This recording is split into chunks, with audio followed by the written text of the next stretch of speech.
Okay, hello everyone. Thank you for joining this week's Bdpa Tech and Career Talk.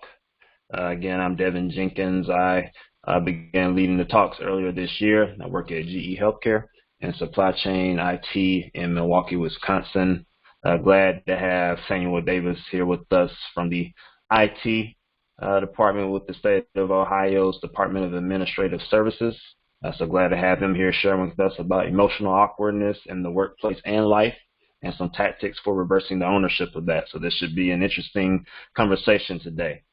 Just a quick overview of BDPA. We were founded in 1975, for those who are unfamiliar with the organization, as a way for IT professionals to have a network of people to help them in their development within the IT field, as well as a way to train and develop youth in areas of computer programming and technology skills. So been around, here we are 45 years later, still doing the great work and trying to ensure we have a strong pipeline of Black individuals in the IT space. So that's a quick overview of BDPA and why we're here. So this is one of many great talks we've had throughout the year with different speakers speaking around different topics. So today we're glad to have Sam. And Sam, I'm going to go ahead and give you the presenter rights as I go through a brief intro of you, so you can get that. And then you can unmute once I am done here. Okay, so as stated earlier, Samuel Davis is an IT professional at the state of Ohio's Department of Administrative Services for its Office of Information Technology. In this role, he is leading and managing implementation solutions with responsibilities for analysis of IT operations, quality assurance, and business process development for multiple state agencies regarding large-scale projects with enterprise-wide impact. Additionally, he is responsible for coordinating and managing large-scale projects by ensuring viable solutions for the state of Ohio enterprise IT projects and managing its automation innovation initiatives for state agencies, boards, and commissions. He's most proud of the work he's done in and around the Central Ohio region as a STEM ambassador, presentational speaker, and an awareness advocate. Prior to his public sector service, he worked for 15 years in the private sector at multiple Fortune 500 companies in finance, corporate management, sales, and operations.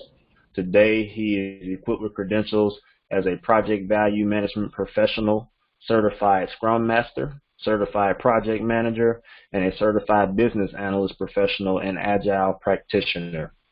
He's originally from Cincinnati, now lives in Columbus, Ohio.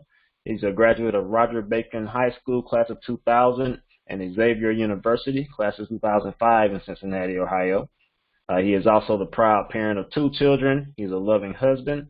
In his free time, he enjoys golfing, playing chess, likes playing pool, and nurturing his saltwater marine fish aquarium. He currently serves as the board of directors for Easter Seals, commissioner for the Columbus Good Sport Golf Club Association. He's an IT advisory board member for the Downtown Columbus High School and the STEM Industry Council. And he's an active volunteer for Central Ohio's Make-A-Wish Foundation, the Ronald McDonald House, and Habitat for Humanity. So very special person we have with us today. Looking forward to hearing what he has to share with us today around emotional awkwardness. And this time I will turn it over to you, Sam.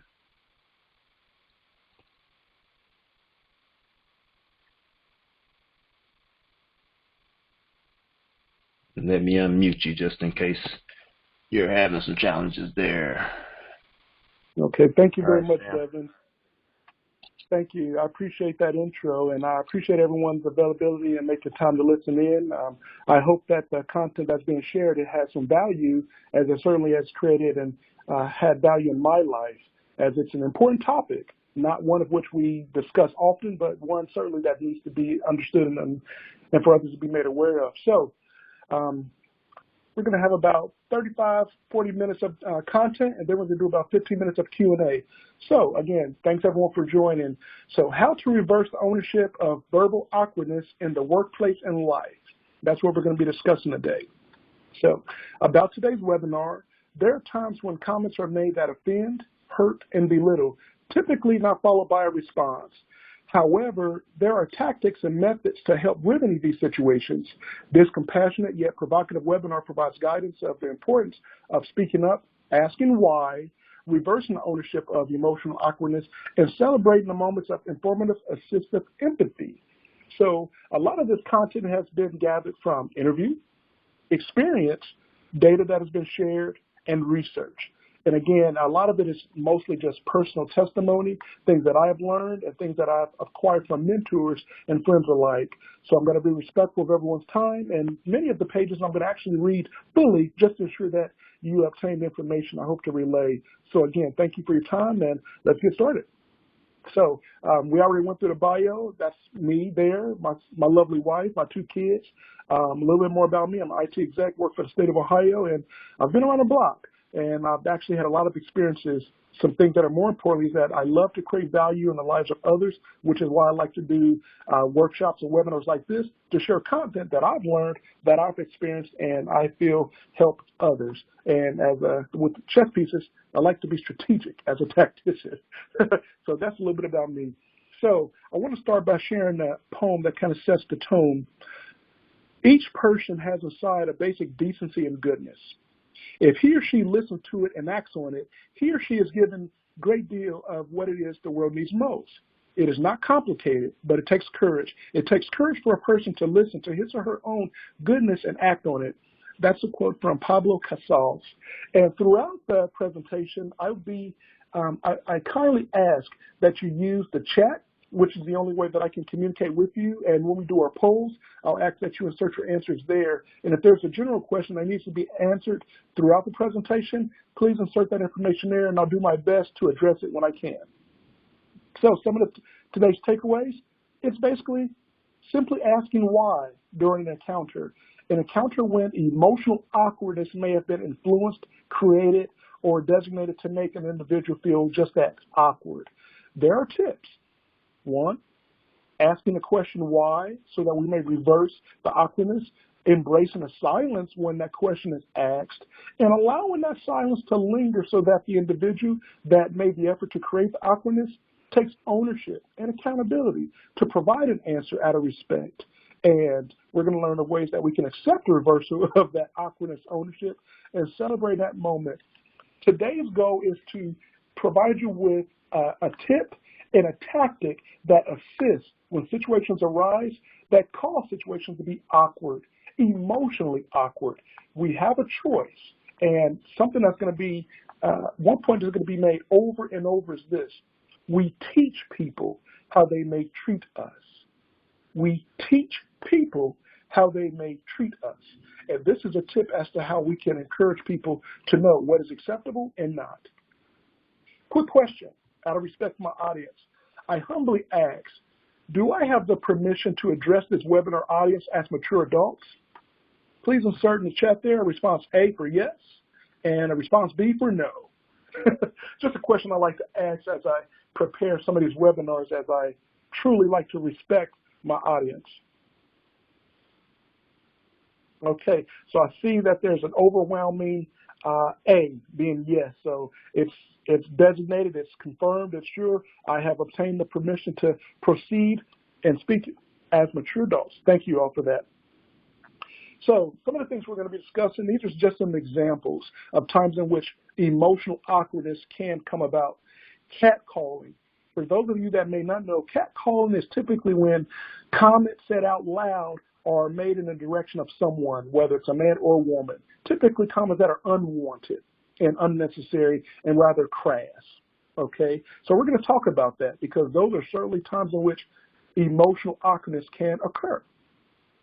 When a stranger unsolicitedly touches you or your child, I'm aware that we're dealing with adults. Some of us are parents, or maybe uncles and aunts of young kids, and there may be times in which, let's say at a grocery store, someone wants to interact with the child, maybe to make them smile, maybe laugh, but they may proceed to touch the child, whether on a hand, shoulder, or hair, wherever the case may be. So that's just an example that we're going to discuss.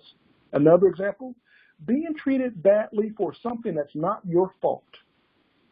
We can see from this picture here, there's a situation going on where there's a woman being double teamed. We don't know exactly what's happening, but this is an example of a way in which emotional awkwardness can come about. Another one, when a stranger makes a remark about your appearance. Now, hey, as adults, we're aware there are situations where a person, man or woman, can make a comment directed at you, and you may welcome that comment, whether it's rude, nice, sweet, or mean, based on the interaction and the attraction. That's the reality, just keeping it real. However, that same individual making a comment to a different person where the attraction may not be there, perhaps it's going to be unwanted and not welcomed. That's just the reality. But we're going to talk about some tips when a stranger were to make a remark about your appearance that's not wanted, that's not appropriate. How do you respond to that? So again, these are just examples, as there's no way to label every human interaction we could have. Another situation, witnessing a friend reveal your private information in public. We know that's not cool. So we're going to talk about that as an example. Another one, someone you're socializing with ignores you to talk on the phone or habitually send text messages. Another one, when your coworker crosses boundaries. So we're going to get into the nitty-gritty. I got a quote for you. On any given day, you could be on the receiving end of rude behavior. It can happen anywhere, anytime, and take the form of interrupting, judging, reprimanding, ignoring someone, or talking down to others. Many of us on the line are aware of what emotional intelligence is. During last year's Bdpa National Conference, I actually spoke on that, and we got a lot of great content. We come to learn emotional intelligence is the awareness and self-awareness of the comments, actions and behaviors, and interactions we have with others, and our awareness of how we make them feel and think as in response to dealing with us. And there's much more to talk about it, but emotional intelligence is self-awareness and empathy. So got a quick poll question, and again, please insert your answers in the chat, and I thank you in advance. So a quick poll question. If catcalling occurs within the workplace, what do you do? 1, just ignore it, but report the behavior if it becomes threatening. Or 2, embrace it. Not everyone has assets to flaunt and attract men or women that should be flirtatiously inaccessible. Or 3, confront the jerks openly and explain that any person that is unwilling to address someone with class isn't eligible nor deserving to converse with you. So please insert some of the responses you all feel are most appropriate based on your experience and opinion to that. And again, 1 is just ignore it, but report the behavior if it becomes threatening. 2, embrace it. Not everyone has the assets, and if you do, you should flaunt them. 3, confront the jerks openly and explain that the person that is unwilling to address someone with class isn't eligible nor deserving to converse with you. Okay, so we got quite a few responses. Thank you all for that. Seems that number 1 at this time is the most appropriate. But I want to say this. Throughout the webinar, we have a number of polls. There's not an exact yes. There's not an exact no. It's all based on what's rational response. So at no point will I say that I'm a dictator designated answer correct guru, but I'm trying to communicate something, which is how do we respond in situations when emotional awkwardness comes about? So seems that 1, I see one of my buddies there, Lorraine Stewart, said 1, and a number of others. Just ignore it, but report the behavior if it becomes threatening. I would certainly agree with that. So when a stranger unsolicitedly touches you or your child, now for the parents on the line, there's a number of responses that could occur. But one of the more commonly ones might be, let's say we're in a grocery store, use your body language to reclaim your personal space between you, the child, and that individual. You can just move yourself away and your child from that person and try to distract them with a conversation. So in a situation that could truly become awkward and uncomfortable, such as a stranger touching your child in a public place, there's a number of responses. But right now we're going to leave it at, you can use your body space to reclaim your personal space. Quick poll question for you. What do you do when being treated badly for something that's not your fault? Well, we got a couple of solutions.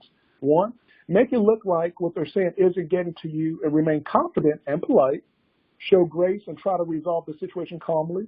Or solution B, express awareness of the unfair treatment. Ask what they would do if they were bombarded and mistreated while trying to resolve a problem they did not create. So if you take a moment, please, to insert inside of the chat there What do you feel out of these two options might be the most appropriate response? If you're being treated unfairly by someone for something that's not your fault and you're actually trying to assist them, what do you think might be an appropriate response?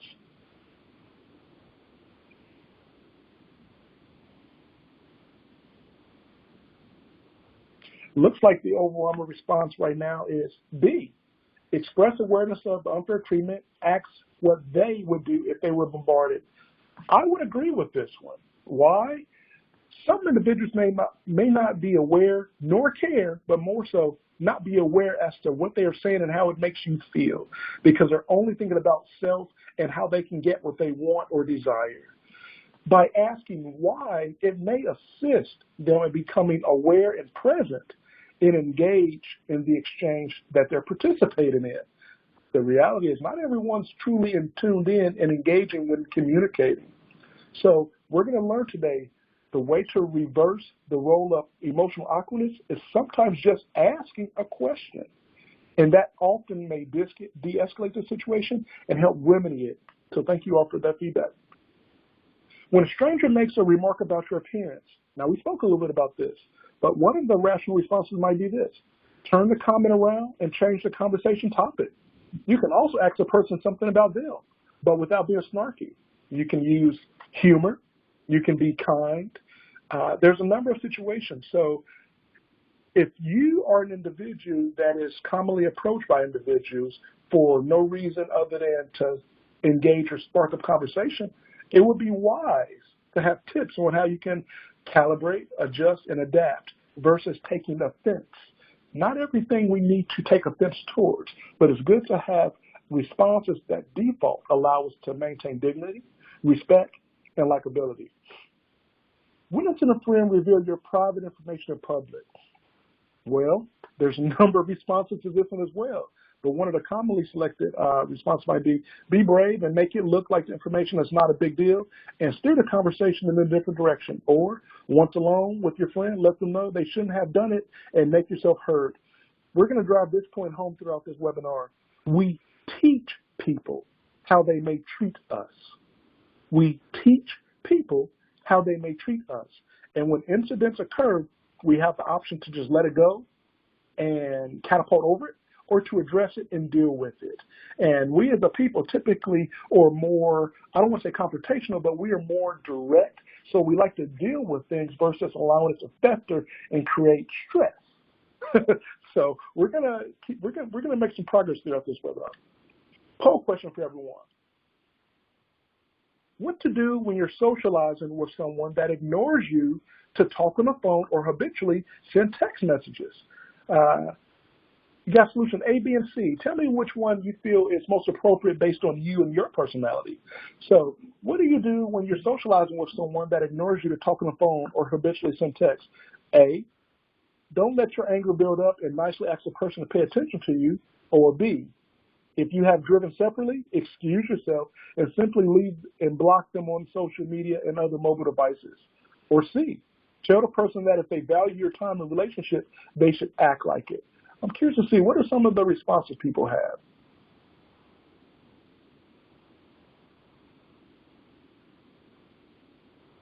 Okay, we got quite a few. I can see that Dorothea. She says, hey, don't let your anger build up. Ask the person, hey, I'm here. Pay attention to me. A number of others are saying C. Tell the person that they value your time and relationship, they should act like it. The takeaway is this: a response, an indicator making them aware that you are aware of what's happening, and this is what they need to do if they intend to engage further with you. So love that, love that.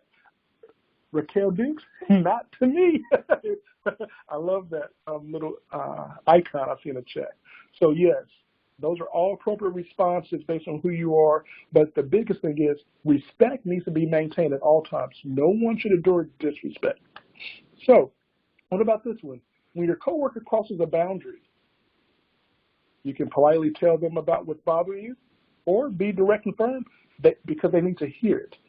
Again, point we're making, and I think it's pretty clear, we teach people how they may treat us. We make individuals aware of the boundaries we have, and we let them know when they cross them. And we need to be able to do this with tact. so that we do not lose cool and control and composure over ourselves, but we respond in an appropriate way that allows us to remain dignified while commanding respect. Okay, so got something to read to you. Why is rudeness so common? Well, we actually have some data for you.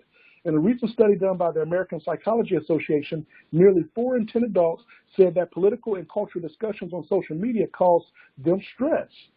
People are losing the ability to have face-to-face conversations and therefore fail to make meaningful connections with others. We're all aware as IT professionals, the more virtual interactions we have, the less of a necessity to interact with others some people feel we have.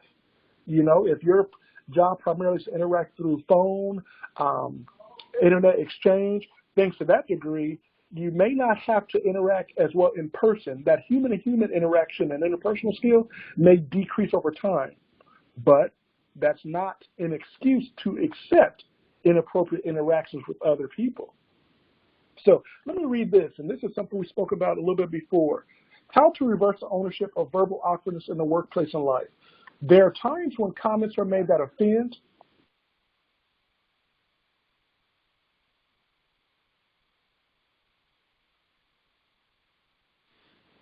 So there are times when comments are made that offend, hurt, and belittle, typically not followed by a response. Some lifelong lessons we can all benefit from are below. And again, this is what the entire webinar is about, is having the ability to ask why during an encounter. That is one of the biggest things which a lot of people find difficulty in doing. Asking why during the situation. A lot of times, many of us may simply experience it, witness it, be shocked, and go about our day without dealing with it.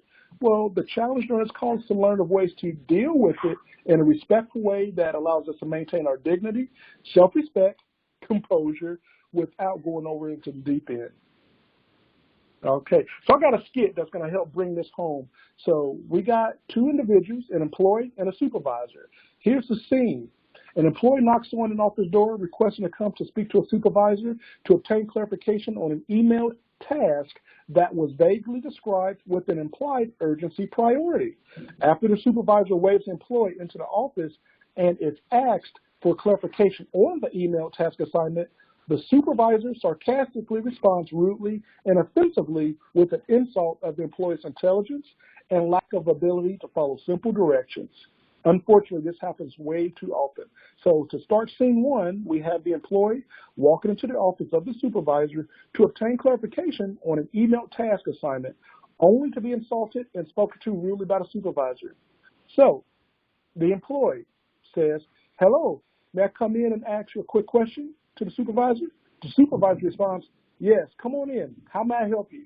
The employee responds, "Thank you. I appreciate your time and attention. This won't be long. It's job related. I wanted to obtain clarification on the assignment you emailed over. I interpreted the wording used as an urgency being communicated by email, and I respectfully wanted to ensure my understanding was clear so that I may complete this task timely and correctly the first time around." Well, to me, it seems like that employee is not only professional, but they're considerate, and they take their job seriously, and they want to ensure that they do their part.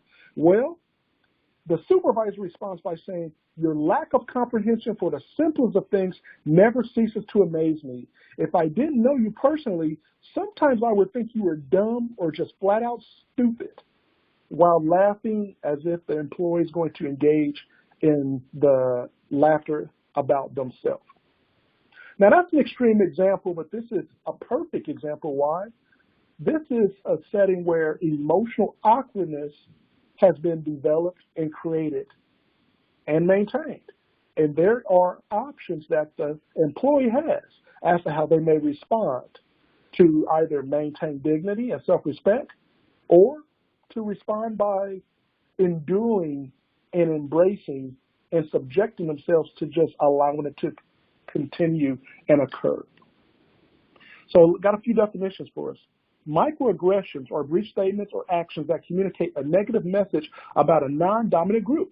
Microaggressions aren't always intended to be offensive. Indeed, many microaggressors will deny the suggestion that their statement or actions were harmful.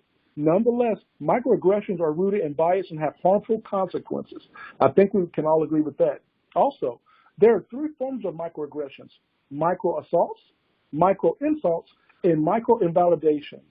As people of color, unfortunately, those are some of the things that we experience a lot, and many of us know others that have experienced a lot.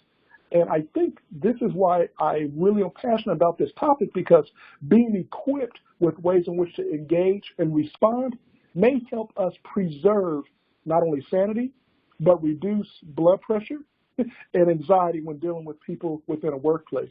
So understanding each form of microaggression is important, as it'll help further explain why seemingly minor comments or actions can hurt. Few definitions. Micro insults are verbal and nonverbal communications that subtly convey rudeness and insensitivity and demean a person's racial heritage or identity. A micro insult is an explicit racial derogation characterized primarily by a verbal or nonverbal attack meant to hurt the intended victim through name calling, avoided behavior, or purposeful discriminatory actions. Micro-invalidations are comments and behaviors that deny the experiences of marginalized group members. That's one of the reasons why we're having a national civil unrest, because micro-invalidations and many others of these issues have occurred for decades, and it needs to stop. It stops when accountability is received and accepted from the evildoer, the betrayer, the wrongdoer. So, got another poll question. There is a time and place for everything, which we all can agree on. Poll question is this: I agree with the fact that rudeness is not okay. That's a yes or no. Or B, there are times when it's okay to be rude, right? So, based on your feedback, what do you think is the appropriate response based on how you feel about things? Would you say A or B?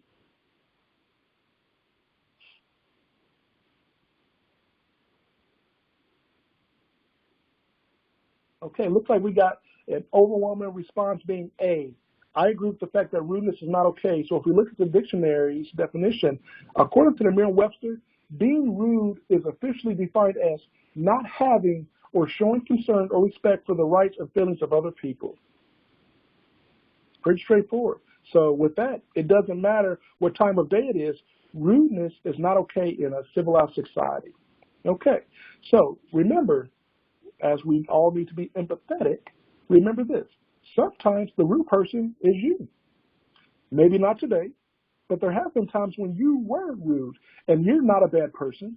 So next time someone's rude to you, remember they're human just like you. And rudeness alone doesn't mean that they're always, in every instance, a bad person either.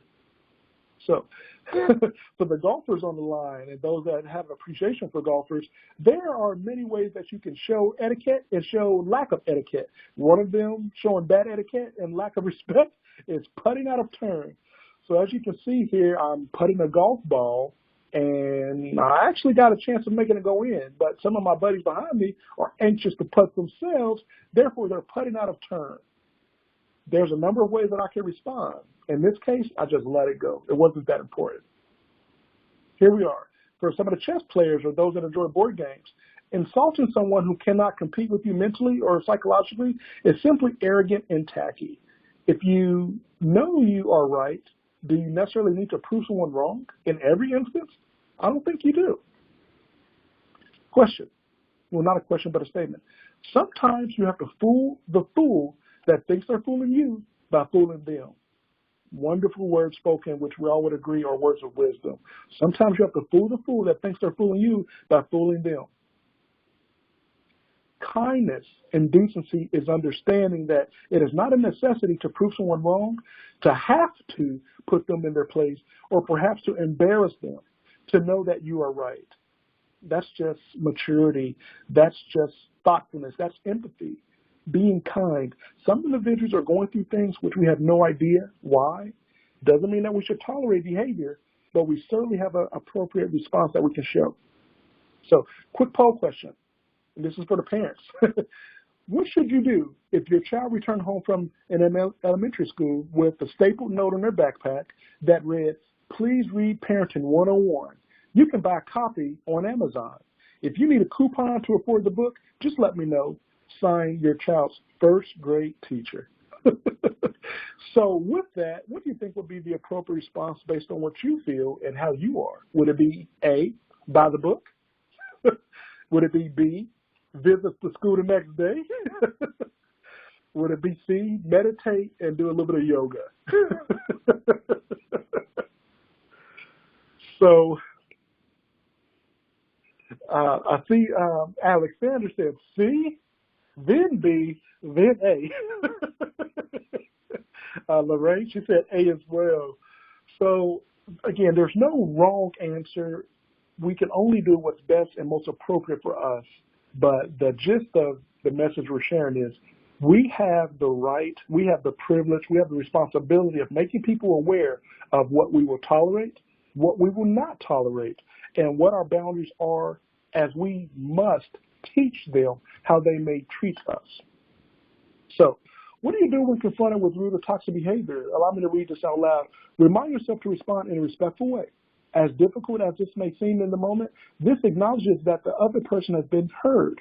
Most rude behavior stems from a place of pain or a negative experience. Reacting respectfully does not mean that you condone the behavior.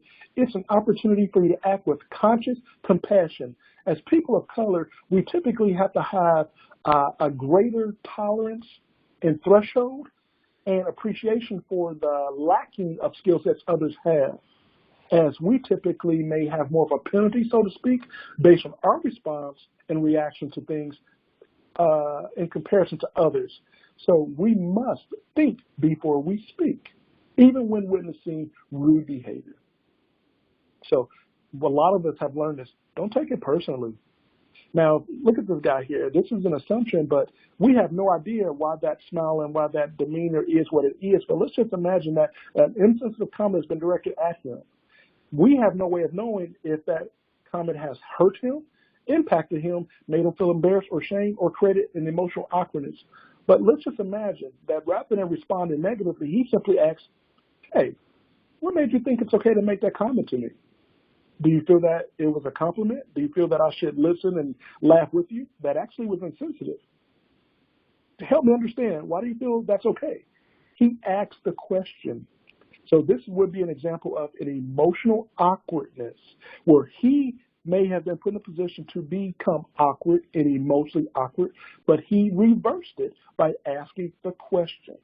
So the key to keeping your cool when being treated poorly is this. It's not always about you.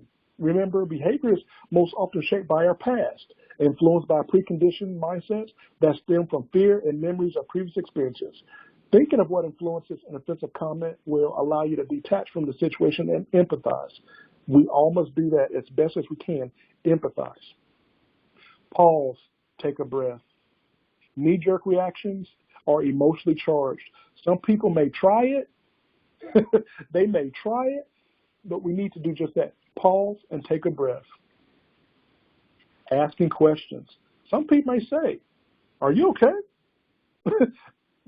I have no idea what makes you think it's okay and acceptable to make comments or speak to me in that way, but it makes me wonder, are you okay? Again, that could be a way to release a little bit of frustration. But again, it's asking a question, allowing someone to know the way that they engage and interact with you is something that you take seriously. And disrespect is not something that you will tolerate, okay? So don't sweat the small stuff. As adults, as mature professionals, we know there are situations that we simply have to catapult over. If it's not that important, let it go. But if it is, you need to engage. State your view, let it go. So agree to disagree. Respond in a way that defends your belief and deliver it in a respectful tone. Let the person know that their behavior or words upset you. And if they continue, ask them to stop and then move on. If they can't stop, I would encourage maybe, if it's necessary, in that relationship or manage it in ways that allow you to refrain from having to endure such behavior. The potential. This is something we would all agree on. You never know what someone is going through, so be kind. Be kind. You know, even if being treated with rude behavior that you can tolerate, that is not meaningful, respond with kindness. It does help. I'm not one that will always turn the other cheek in situations, as I'm more direct and deliberate, but I try to have tact, and I try to be careful and kind in my response to anyone and everyone. When is enough enough? Disrespect, rudeness, emotional ignorance, spiritual narcissism. These are some of the things that really make people feel fed up. When does it go too far? Maybe when it becomes bullying, inappropriate gestures, crossing the physical lines, aggressive intimidation. Again, the point we've been driving home, we teach people how they may treat us. So if someone disrespects you, you must set limits and protect yourself from aggression. We have to. We have to. We cannot control the way everyone behaves, but what we can do is learn how to establish our own limits and the consequences for people who cross them. That's the main thing from this presentation. We cannot control everyone, but what we can do is learn how to establish our limits and the consequences for people who cross them. Okay? Limits protect us from disrespect. It is essential to make very clear what we will and what we will not tolerate within a relationship. This applies to relationships within our family, our friends, acquaintances, co-workers. Our body responds to disrespect. Either we're going to ignore it or we're going to address it. If we don't set limits, we're allowing other people to harm us.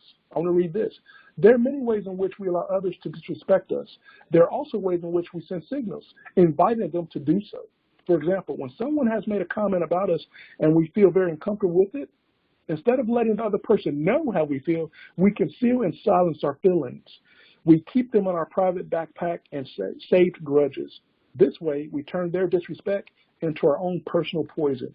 That's not good. Let's not fool ourselves. We don't deserve anyone's disrespect. If someone is frequently disrespecting us, we must ask ourselves if we are accepting it in order to survive, or if we do it because we are not capable of setting our limits and don't value or appreciate ourselves enough. Although enduring an expression of disrespect is sometimes a matter of survival at certain times, that doesn't mean that it works in all situations. We don't deserve to have anyone disrespect us blame-free and without any motive. So, quick question is, after someone really disrespects us, is it better to endure the pain and change the subject with a smile on our face, or accept that the people who have trespassed our limits and there's nothing we can do about it? Well, that's a judgment call. I'm going to follow through. We must choose to respect ourselves when others do not. Is it worth it to respect ourselves rather than letting other people disrespect us just to maintain their affection towards us? Well, I would say, hey, self-care and self-love are important.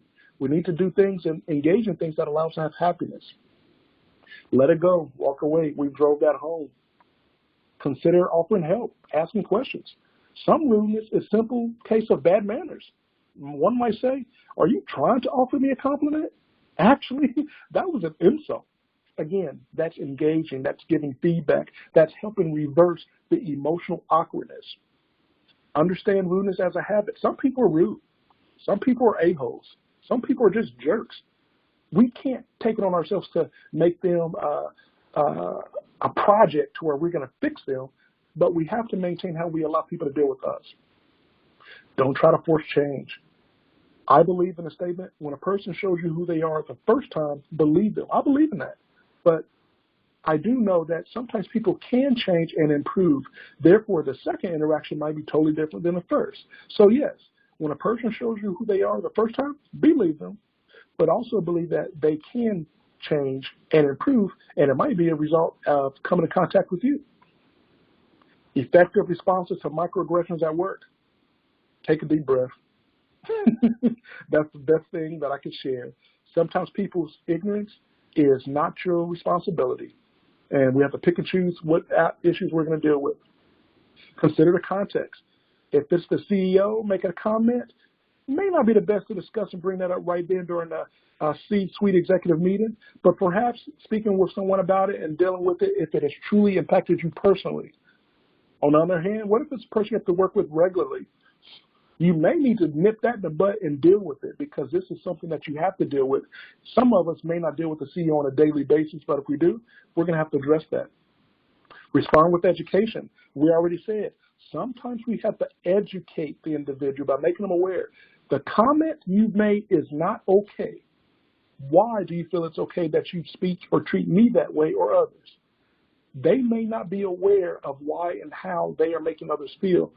Therefore, I feel that it is smart and a responsibility of us to be equipped with the ability to reverse emotional awkwardness so that we may help assist individuals to refrain from doing what they've been doing to us or others. So if you value a relationship, work at it. If it's something that's not important, let it go. Fight rudeness with kindness. We've spoken about that. Final thoughts? Breathe. Think. Respond. If someone disrespects you, you must set limits and protect yourself from aggression. Regardless of whether these are direct or indirect, you were not put on this earth to endure aggression, rudeness, or disrespect, no matter how disguised it is, let alone when you have done nothing wrong to deserve it. So let's remember that we cannot control the way everyone behaves, but what we can do is learn how to establish our limits and the consequences for people who cross them. So I'm hoping that from the slides and the content that was shared, I've made my point in that situations in life arise where emotional awkwardness may occur, where we feel awkward based on something that has impacted us emotionally. We have a choice to make as to how we respond. And some of the feedback that I've shared is asking a question. 2, being empathetic. 3, letting it go. So it's simply a tip and a tactic that will help us as we progress and develop and interact with others. And it was taught to me, and I'm hoping that it has value to you as it certainly has to me. So with that, we've reached our section for a Q&A. If there are any questions that anyone has, I would like to address those now. One question that came through was, what is some of the feedback that I've received after giving this presentation to others at C-level, executive levels, and beyond?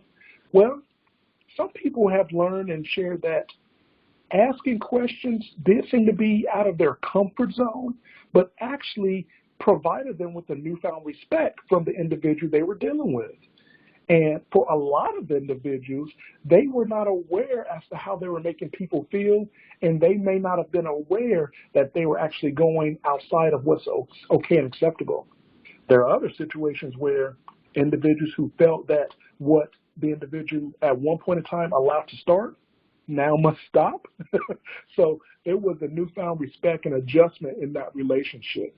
So there's a number of takeaways, but I believe, based on my experience and feedback I've gotten from others, when we take the time to be kind, empathetic, but also showing self-love by teaching people how they may treat us, we do a good justice for ourselves and others. So with that, do we have any questions that anyone may have for me at this time?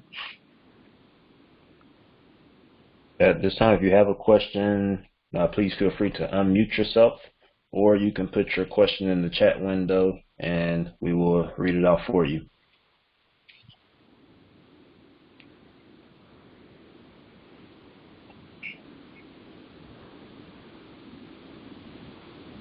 So a question just came through, private one. It said, well, not every person is an extrovert. Some of us are introverts. And speaking up and engaging directly is a sign of fight, when we naturally may be individuals that prefer to do flight. So what is some advice that you have for a person that is more of an extrovert that prefers to avoid confrontation? Well, it's a great question. I think that individuals that prefer to not engage, to do things that might seem confrontational, I would say, is it really a confrontation if you are asking a question and engaging with a person that has created a sense of emotional awkwardness? Is it really a confrontation if you're inquiring as to why they feel it's okay to do so, or asking why they did or said what they said? It's not entirely a confrontation. It's more of an inquiry that may result in receiving an explanation. So that would be my response, but also it could give information and evidence of something you may not have known. Perhaps they thought the interaction they had with you and the comments they were making was acceptable, as it had been in the past. Other responses may be that they thought it was a way of showing endearing terms and connection. So asking questions can help give evidence that perhaps the way we thought it was, maybe was not. So it's a straightforward topic, one of which that isn't discussed all the time, but it does have value, especially if you're aware and made aware of ways in which you can respond and engage when you encounter emotional awkwardness. Do we have any other questions? So I see one came from Alexander. Thank you. How do we address rudeness with regards to tone, both the receiver of a sharp or rude tone and the person talking? Excellent question. So let me create a scenario. So let's say that we're at a car dealership and I'm looking to buy a new car and sell my existing car. So I am the seller of my existing car, but I also want to buy a new car. And now let's say we have a person who is at the dealership and they're being rude and their tone is very much they don't want to work and deal with us. You got a few options. You could leave and work with someone else, or two, you could say, this would be a response I would probably have. I want to make you aware that I feel that through your nonverbal communication, through your word usage, I feel like you don't really want to work with me. But I've gotten great feedback on dealing with people at this dealership, and I actually am a referral, so I'm expecting a level of customer service that's different than what you're sharing. I don't know if you're intending to come across rude, but right now I'm feeling rather insulted, and it's making me uncomfortable. I'm hoping that we can work together as I got a good vehicle I can sell to you, and I know you got a plethora of good vehicles that you can sell to me. So that might be an example as to how you could reverse it. So when someone is being rude and their tone is very offensive, I think from my experiences, make them aware. If it's a situation that's important, make them aware as to how you are receiving the message they're sharing. They may not know that they're coming off as rude, and they may not know that their tone is coming across as not well received by you. I have learned, and some of the women and ladies on the line certainly would know, a lot of men can come off in a way they think is attractive or masculine or impressive, but it actually can be a turnoff. So people need to be made aware so they can learn. So Alexandra, I would say if this is a situation in which you need to engage, such as buying a home, car, or maybe someone you're working with, or giving reports to at a meeting, or having someone respond to you within a meeting that you're managing, I would encourage, if it's not going to become problematic and get HR involved, make them aware that the way that you're communicating with me is being received this way. And await the response. Do not answer for them, I would say. You know? So as I'm talking right now, I could increase the volume in my response, and I could speak harshly. Now, why would you speak like that, Alexander? Why would you even inquire about that? What sense does this make? Based on me speaking like that, you can sense I'm being rude and my tone is unnecessary. You might respond by saying, you know, Samuel, I know this is a topic you're passionate about, but the way that you responded to me is not necessary, as I understand the words that are coming out of your mouth, but more so I understand the logic you're trying to communicate. Relax. You see? So I would encourage you to have a dialogue and an exchange, being kind and empathetic. We don't know what that person's going through. We don't know what conditions have been formed for them to speak that way or to think it's okay to speak to people that way. But what we are responsible for is making them aware of what's going to be tolerable and not tolerated when they deal with us. And that's the focus and purpose of this webinar. Thank you for that question, Alexander.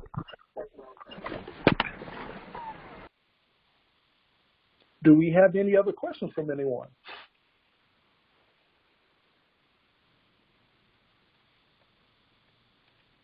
And is there anyone who's having trouble unmuting? I can unmute the lines as needed.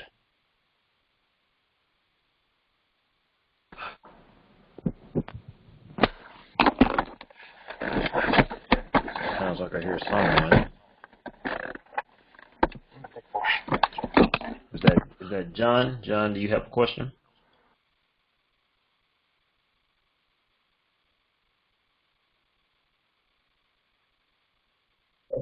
Hello, can anyone hear me?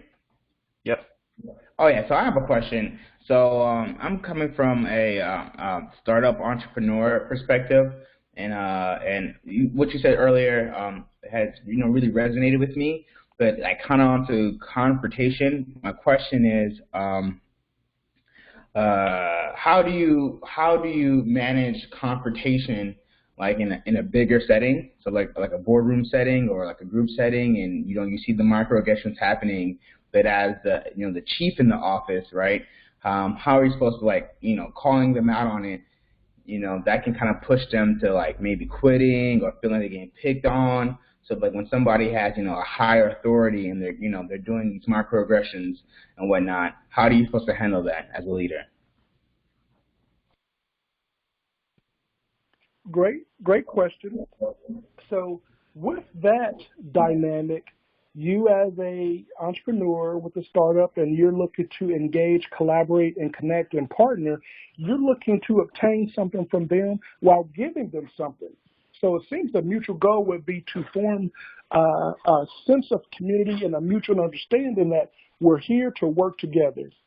But if you're noticing through nonverbal communication, you're noticing through body language and maybe even side discussions that there's a lack of interest, lack of respect being shown, you have to calibrate. And you also have to receive that communication as being informative because it's telling you something. It's telling you what the interest level may be. It's telling you what the level of respect that they have or do not have. But it's also telling you what the level of interest is at that time is as well. So you have to calibrate. So if it's a sales call, for instance, now tell me, in that scenario, would that be a sales call or just a regular meeting that you have to follow up on a product or project?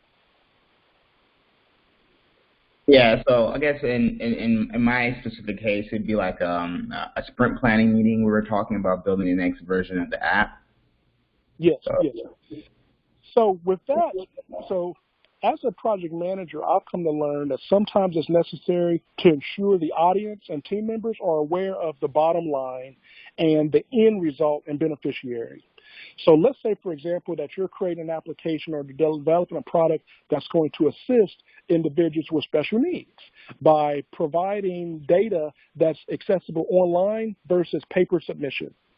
So if you were to make sure that every meeting individuals are fully aware as to why we're here, why we're committed towards working together collaboratively, because this is the end recipient that benefits from our working together and being successful, that might kind of steer in a direction of attention because of the purpose with a shared vision. So if you're the person that's leading that meeting, I would say ensure that you set the tone. Make them aware what's okay, what's not okay, and make them aware as to why we're here. So if the team is coming together for a common purpose and you're in a position of authority to where you need to lead it and give guidance, set the tone. We're here for this reason, and this is the end result. This is the beneficiary. This is our bottom line. And drive it from there, I would encourage. And we can't change people, but we could try to assuage them by sharing things such as, thank you all for coming in today. I appreciate everyone making time. Maybe give a compliment that'll drive, and make individuals aware that their presence is necessary and needed versus blanket announcements. I personally believe that every meeting that occurs should have some type of action item or task. Otherwise, it's just an announcement. So I would say my advice and feedback would be to calibrate and to adjust, but try to rein it in so that you get people on the same page. But again, I stick with what I said. If you get feedback that indicates that there's a level of disrespect being shown, you have evidence as to the environment that you're dealing with. I hope that answers your question. Thank you. That was good. Thank you. Okay. Now I see one more question in the chat, Sam, from the ones there, saying, how do you inform an organization member that they have a caste issue?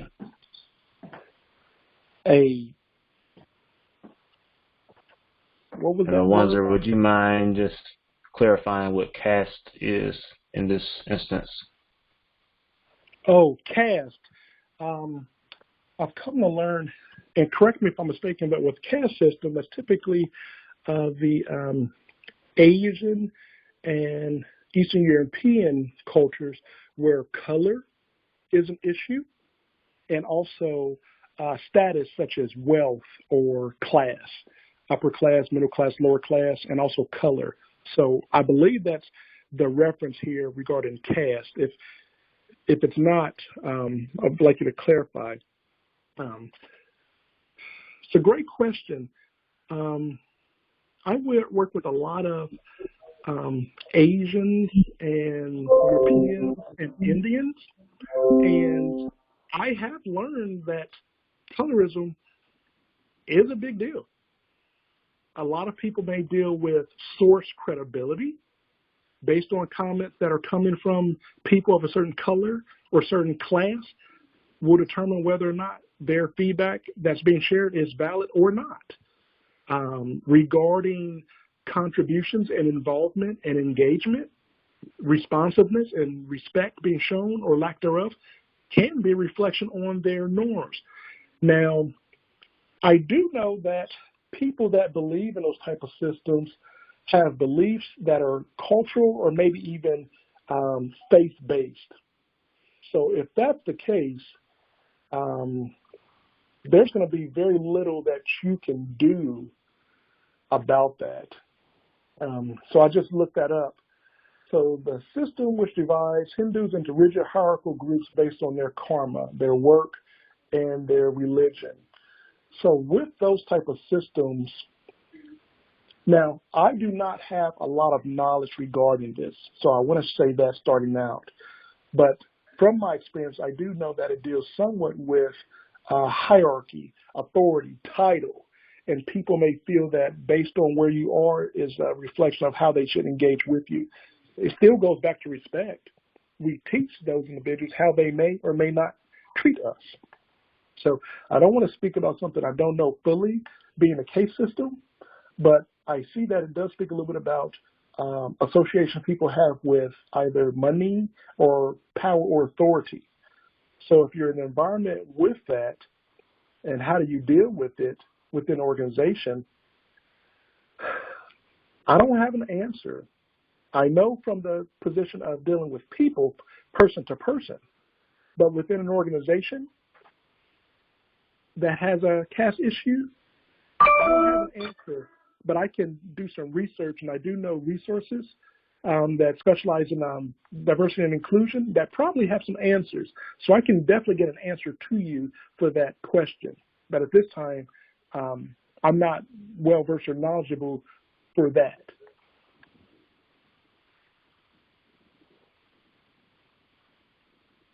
Okay. Spiritual narcissism. So I see one from Alexander. Spiritual narcissism is basically when individuals justify their beliefs or standpoints based on references to the Bible, which may or may not be accurate as facts. So there's something called confirmation bias, which is where I make the effort to go to individuals or select resources that confirm what I'm saying, what I believe to be true and factual and accurate. Now, when it comes to spirituality and religion, there are different options and beliefs that people have. But if I were to say to you, I know that my Creator is the one and only which all others must comply and submit to. That's my opinion based on my belief and my faith. Now, when I say spiritual narcissism, that is when I justify and confirm that I am right, absolutely right, and by that there is no condemnation, there is no competition, there is no evidence that you can compare or contrast. So I am right. There is no feedback that you can share that would cause me to budge.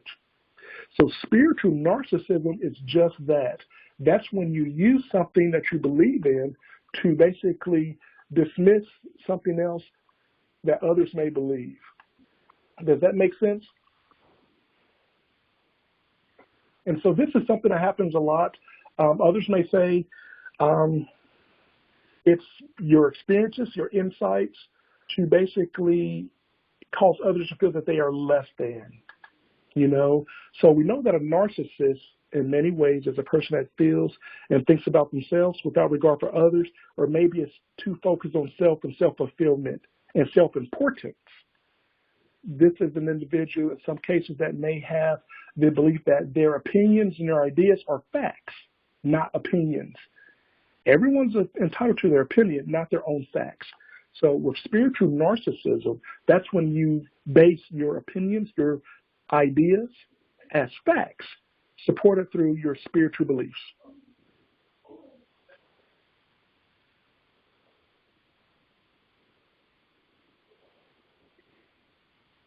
All right. Well, Sam, I want to thank you for sharing with us today. We can just tell by the conversation here towards the end, I think people got some value out of this. So thank you. It's definitely a topic that we don't have much, especially in the IT world, where we're focused more on a lot of the hard skills and driving to dates and deadlines. But it's something that we should definitely pause and think and talk through more. So thank you for sharing with us today and being with us. I know we're a few minutes over because of the conversation we had here, but I think that speaks to the quality of it. So thank you again, Sam, for sharing with us today. Absolutely. Thank you. And then lastly, as always, I want to remind you to go to bdpa2020.com, register for the national conference, which will be taking place virtually next month, August 20th through the 22nd. We hope to see you there. And if nothing else, you all have a great weekend. Be safe, and we'll talk to you next time. Thank you.